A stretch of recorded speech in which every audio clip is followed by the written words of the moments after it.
What's up out there, YouTube? Double D here with Tournage du Bois. Welcome back. Today we are going to make some super simple projects that sell really well at craft shows. So we've just got some red oak cut into roughly 4x4, 3.5 by 3.5, almost 2 inches thick.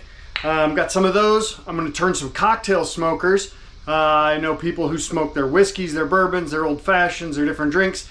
I even know some people who like to smoke a Dr. Pepper. So let's make some cocktail smokers, some beverage smokers, and let's get to it.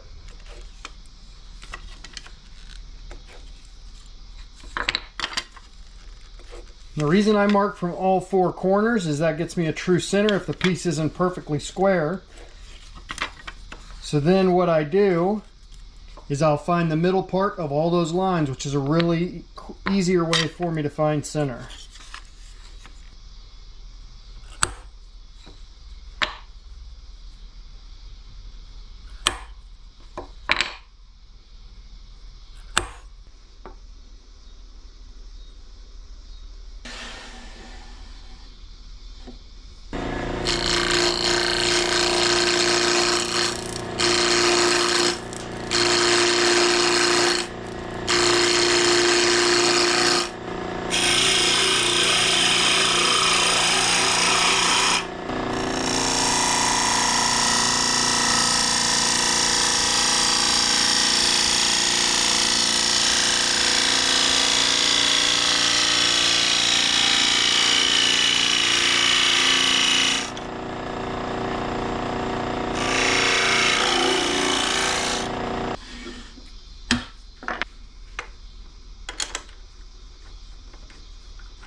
So I sanded that at 80 and 120 grit, and that is all the sanding I'm going to do on this piece.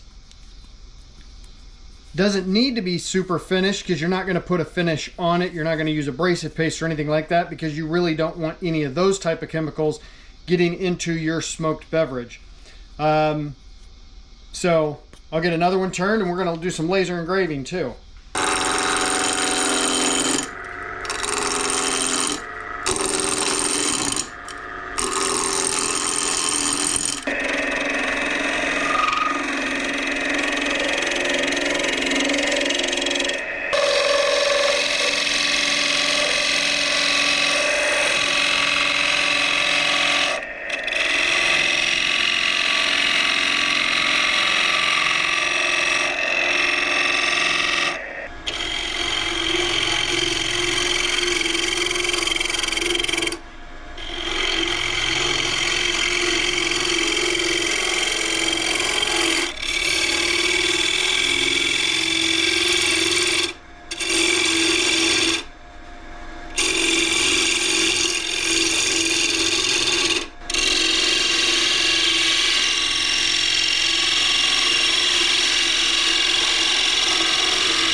These little screen mesh nets from Amazon. I'll put a link to those down below, but it just drops right in there. And you're set. You put your wood chips in there, and then you use a little torch, set it on fire. The smoke comes out the bottom. The tenon, which we left on there, helps keep it on the glass. So it just sets right down in there, keeps that in the glass, and the smoke goes through and right down into your beverage. And we have it laser engraved with our old-fashioned recipe. And we have our plain one that has no engraving on it. Once again, just sits right down in there. So with the 5/8 drill bit for the first part and then a 1/2 inch drill bit for the remaining part all the way through, and you have yourself a cocktail smoker. Sanded up to just the 120 grit. No finish, because like I said, you just don't want the finish getting stuck or getting into your beverage of choice. Hey everybody, welcome back. Hope you enjoyed that project. Super quick project. Literally, as long as your gouge is sharp, you really don't have to do a whole lot of sanding at all. So I have the two cocktail or beverage smokers out of red oak. I have that drilled out with a 5/8 inch drill bit, a little bit, and then all the way through with a 1/2 inch with the mesh netting from Amazon. And like I said, I'll put a link to that specific piece right down below. Super quick and easy to make, and they do sell at art shows, craft shows, things like that, handmade, and they can definitely have an impact on the taste of your beverage. So if this is your first time here, please do consider subscribing. Just click on that little subscribe button right down there and the bell notification, and you'll get notified when a new video uploads. If you like the video, give it a thumbs up. If not, give it a thumbs down. Either way, leave your comments, feedback down below, and we'll catch you all next time.